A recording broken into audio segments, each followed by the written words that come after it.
Good morning dear friends, সকল viewers বন্ধুদেরকে জানাই নমস্কার, আদাব, জোহার। বন্ধুরা, এখন আমরা দাঁড়িয়ে আছি বাঁকুড়া রেলওয়ে স্টেশনে। আর আজকে আমাদের ডেস্টিনেশন হলো সমুদ্র সৈকত নগরী দীঘা। বন্ধুরা, আপনারা নিশ্চয়ই জানেন আগামী 30শে এপ্রিল অর্থাৎ শুভ অক্ষয় তৃতীয়ার দিন দীঘার নবনির্মিত জগন্নাথ ধাম মন্দিরটির শুভ উদ্বোধন হতে চলেছে। আর আজকে আমরা বেরিয়ে পড়েছি শেষ পর্বের প্রস্তুতি দেখার জন্য।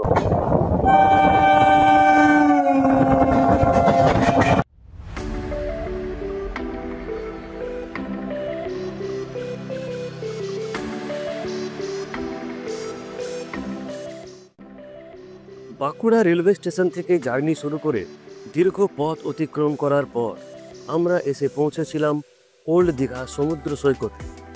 তারপর আমরা রওনা দিলাম নিউ দীঘার উদ্দেশ্যে, কারণ নিউ দীঘাতে রেলওয়ে স্টেশনের পাশেই নির্মাণ করা হচ্ছে জগন্নাথ ধাম মন্দিরটি। আর রাস্তায় যেতে যেতে জগন্নাথ ধাম মন্দিরটিকে দেখতে লাগছিল অসাধারণ।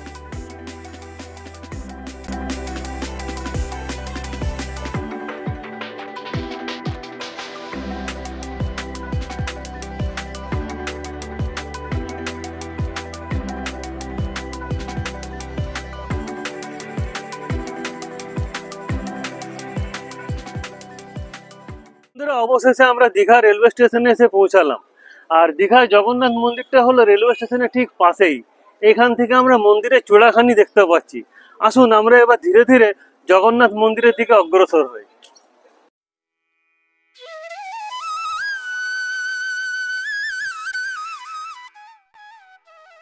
দীঘা রেলওয়ে স্টেশনের কাছে কিছু খাবার খেয়ে আমরা হাঁটা লাগালাম জগন্নাথ ধাম মন্দিরটির উদ্দেশ্যে। মন্দিরটি দীঘা রেলওয়ে স্টেশন থেকে ঢিলছুড়া দূরত্বে অবস্থিত। এটি new Digha to old Digha রোডের পাশেই নির্মিত হচ্ছে। এখানে এসে দেখলাম মন্দিরটির শেষ পর্যায়ের কাজ দ্রুত গতিতে চলছে। এক কথায় বলা চলে জাস্ট ফিনিশিং টাচ দেওয়ার কাজ চলছে। আসুন এবার আমরা জেনে নিই এই মন্দিরটির সম্বন্ধে কিছু গুরুত্বপূর্ণ তথ্য। পশ্চিমবঙ্গের মুখ্যমন্ত্রী মমতা বন্দ্যোপাধ্যায় 2018 সালে মন্দিরটি নির্মাণের কথা ঘোষণা করেন। প্রথমে ঠিক ছিল পুরানো জগন্নাথ মন্দিরের সাথেই নির্মাণ করা হবে এই নতুন মন্দিরটি, কিন্তু পরিবেশগত বিষয়ে আইনি জটিলতার কারণে প্রকল্পটি সরিয়ে নিয়ে যাওয়া হয় রেলওয়ে স্টেশনের পাশের জমিটিতে। এখানে দীঘা শঙ্করপুর উন্নয়ন পর্ষদ মন্দিরটির জন্য 20 একর জমির ব্যবস্থা করে এবং 2022 সালে মন্দিরটির নির্মাণ কাজ শুরু হয়। হিডকোকে এই মন্দিরটি নির্মাণের দায়িত্ব দেওয়া হয়। মন্দিরটির নির্মাণে প্রায় 200 কোটি টাকার বাজেট নির্ধারণ করা হয়। মন্দিরটির উচ্চতা প্রায় 65 মিটার অর্থাৎ 213 ফিট। রাজস্থানের বংশী পাহাড়ের বিখ্যাত বেলে পাথর দিয়ে এই মন্দিরটি নির্মাণ করা হচ্ছে। এই প্রসঙ্গে উল্লেখযোগ্য, অযোধ্যায় যে রাম মন্দিরটি নির্মাণ করা হয়েছে সেটিও এই বংশী পাহাড়ের বেলে পাথর দিয়েই তৈরি। দীঘা জগন্নাথ মন্দিরটির নির্মাণ কাজে রাজস্থান থেকে বিশেষ প্রশিক্ষণপ্রাপ্ত শিল্পীদের নিয়ে আসা হয়েছে। এছাড়াও পশ্চিমবঙ্গ ও ওড়িশার শিল্পীরাও এই প্রকল্পে কাজ করছেন। পুরীর মন্দিরের আদলে তৈরি এই মন্দিরটিতে কলিঙ্গ স্থাপত্যের নিদর্শন আছে। পুরীর মন্দিরের মতোই এই মন্দিরটিও 4টি ভাগে বিভক্ত। মন্দিরের চূড়ায় অবস্থিত চক্রের উপর পুরীর মন্দিরের মতোই প্রতিদিন ধ্বজা পরিবর্তন করা হবে। রীতিনীতি, পূজা পদ্ধতি প্রায় সকল ক্ষেত্রেই পুরীর মন্দিরের নিয়ম অনুসরণ করা হবে। এই মন্দিরটি পরিচালনা করার জন্য একটি বোর্ড গঠন করা হবে, যাতে পুরীর মন্দির থেকে 4 জন, ইস্কন থেকে 5 জন এবং স্থানীয় পুরোহিতদের 4 জন সদস্য থাকবেন। এছাড়াও পূর্ব মেদিনীপুর জেলার জেলা শাসক, পুলিশ সুপার ও হিডকো থেকেও একজন প্রতিনিধি এই বোর্ডের সদস্য হবেন। মন্দিরটি নির্মাণের কাজ এখন শেষ পর্যায়ে এসে পৌঁছেছে। ঘোষণা মতো আগামী 30শে এপ্রিল শুভ অক্ষয় তৃতীয়ার দিন মন্দিরটির শুভ উদ্বোধন হতে চলেছে। আসুন আমরা এবার মন্দিরটির পার্শ্ববর্তী এলাকাগুলিকে একটু দেখে নিই।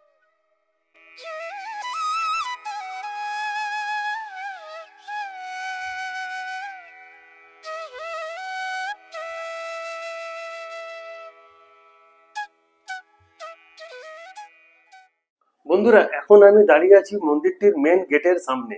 আর এই গেটটির নাম হলো চৈতন্য দরজা। শুনেছি এই দরজার সামনে চৈতন্য মহাপ্রভুর একটি মূর্তি স্থাপন করা হবে। আসুন এবার আমরা মন্দির পরিসরের আশেপাশের এলাকাগুলিকে একটু পরিদর্শন করে দেখি, এবং সেই সঙ্গে আমরা জগন্নাথ দেবের মাসির বাড়ি বলে যেটি তৈরি হচ্ছে সেই পুরনো জগন্নাথ মন্দিরটিকেও দর্শন করব। আমরা এখন আছি জগন্নাথ ধাম মন্দিরের মেন গেট, যেটা মেন গেটের রাস্তার অপর প্রান্তে। সেখান থেকে দেখুন গেটটা কি দারুণ দেখতে লাগছে। আর মন্দিরটির রাস্তার এই পারে দেখুন দুদিকে দুটো পুকুরের মতো তৈরি করা হয়েছে। যেটা এখানে এসে জানতে পারলাম, এগুলি হলো পদ্ম পুকুর হিসেবে পরিকল্পনা করা হয়েছে। মানে এখানে এই পুকুরগুলিতে পদ্ম ফুলের চাষ করা হবে। মানে ভেবে দেখুন, যখন এই পুকুরগুলিতে পদ্ম ফুল পুরোপুরিভাবে ফুটে উঠবে তখন আরো কি দারুণ দেখতে লাগবে।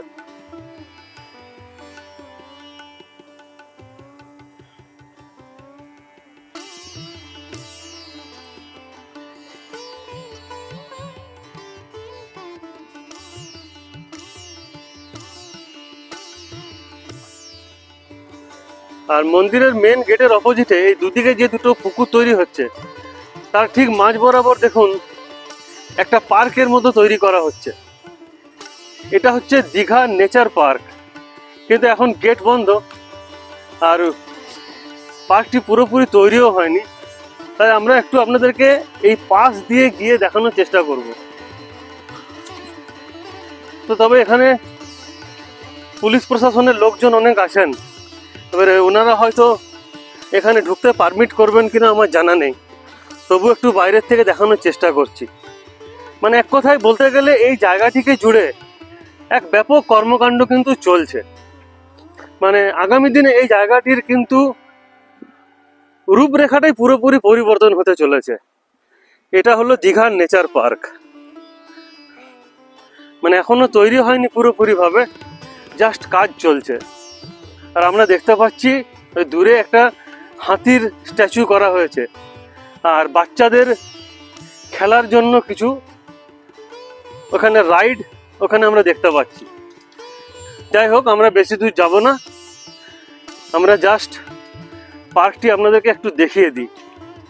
ওই দূরে ঝাউবন, আর এই ঝাউবনের ঠিক মাঝখানে এই পার্কটি তৈরি করা হচ্ছে। দেখুন কি দারুণ দেখতে লাগছে, দারুণ একটা ভিউ। যখন এগুলো পুরোপুরি চালু হয়ে যাবে তখন এই জায়গাটির টোটাল রূপরেখাটাই চেঞ্জ হয়ে যাবে। আমি শুনেছি আগে এখানটা ঘন জঙ্গল ছিল, এবং এখন জগন্নাথ মন্দিরকে কেন্দ্র করে এই জায়গাটিতে একটা ব্যাপক কিন্তু কর্মকাণ্ড শুরু হয়েছে।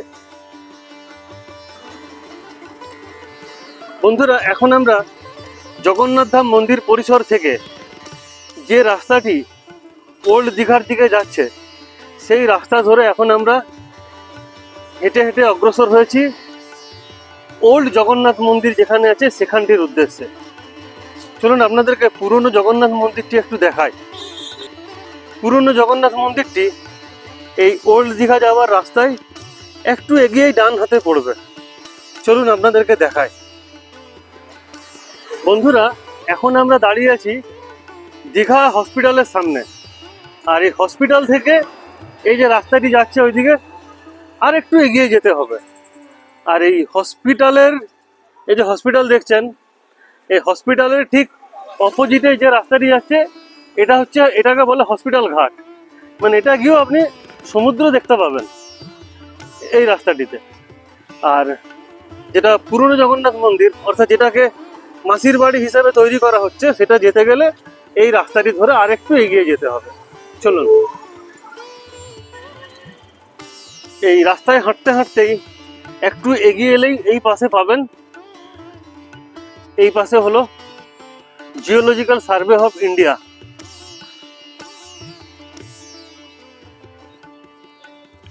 এই যে geological survey of India, marine aquarium and regional centre. এই যে এই হলো পুরনো জগন্নাথ মন্দির যাওয়ার রাস্তা। এই দেখুন, এখানে কিন্তু একটা গেট তৈরি হচ্ছে। এই হলো পুরনো জগন্নাথ মন্দির যাওয়ার রাস্তা। এদিকেও পুরো দমে কিন্তু কাজ চলছে। চলুন আমরা এবার একটু পুরনো জগন্নাথ মন্দিরটি একটু ঘুরে দেখে আসি। আর এই পুরনো জগন্নাথ মন্দির চত্বরেই কিন্তু মাসির বাড়ি তৈরি হতে চলেছে। আর এই 2025 সালেই কিন্তু প্রথম দীঘাতে কিন্তু রথযাত্রা অনুষ্ঠিত হবে। আর এই হলো পুরনো জগন্নাথ মন্দির। এই পুরনো জগন্নাথ মন্দিরেরও একটি কাহিনী আছে। চলুন আগে গিয়ে আপনাদেরকে সেই কাহিনীটিও শোনাবো। বন্ধুরা, এখানে কিন্তু কাজ কিন্তু পুরো দমে চলছে। এই দেখুন, এখানেও কনস্ট্রাকশনের কাজ কিন্তু পুরো দমে চলছে। আর এই জায়গাটি হলো আপনার মাসির বাড়ি হিসাবে তৈরি করা হচ্ছে এই জায়গাটিকে। আর এই হলো পুরনো জগন্নাথ মন্দির। এই যে আপনাদেরকে দেখাই, এই হলো পুরনো জগন্নাথ দেবের মন্দির। আর এই মন্দিরের ঠিক পাশেই সমুদ্র, বঙ্গোপসাগর, বে অফ বেঙ্গল। এই বে অফ বেঙ্গল, আর এই বে অফ বেঙ্গলের ঠিক পাশেই হলো পুরনো জগন্নাথ দেবের মন্দির। দেখুন, এখানেও কিন্তু কনস্ট্রাকশনের কাজ পুরো দমে চলছে। আগামী 30শে এপ্রিল শুভ অক্ষয় তৃতীয়ার দিন জগন্নাথ ধাম মন্দিরটির শুভ উদ্বোধন হতে চলেছে। শেষ মুহূর্তের প্রস্তুতি পর্ব চলছে। আর এই হলো সমুদ্র, আর এই সমুদ্রের পাশেই এই হলো জগন্নাথ ধাম মন্দির। এটা হলো পুরনো জগন্নাথ ধাম মন্দির। শোনা যায় অনেক দিন আগে এই জায়গাটিতে মানুষ এসে কিন্তু বিশ্রাম করতেন, নিজেদের মধ্যে গল্পগুজব করতেন।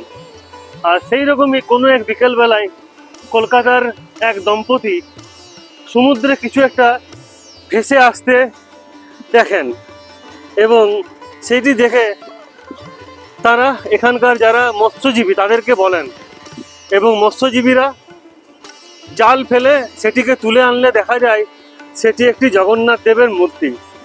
এবং তখনই এখানে একটি জগন্নাথ দেবের মূর্তি প্রতিষ্ঠা করার সিদ্ধান্ত নেওয়া হয়েছিল।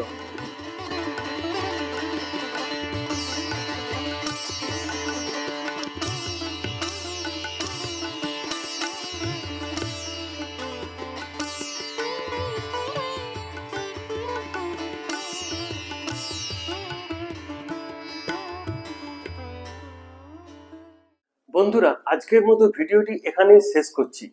ভিডিওটি কেমন লাগলো অবশ্যই কমেন্ট করে জানাবেন, আর ভিডিওটি শেয়ার করে অন্যকে দেখার সুযোগ করে দেবেন। ভিডিওটি শেষ পর্যন্ত দেখার জন্য রইল অনেক অনেক ধন্যবাদ। জয় জগন্নাথ।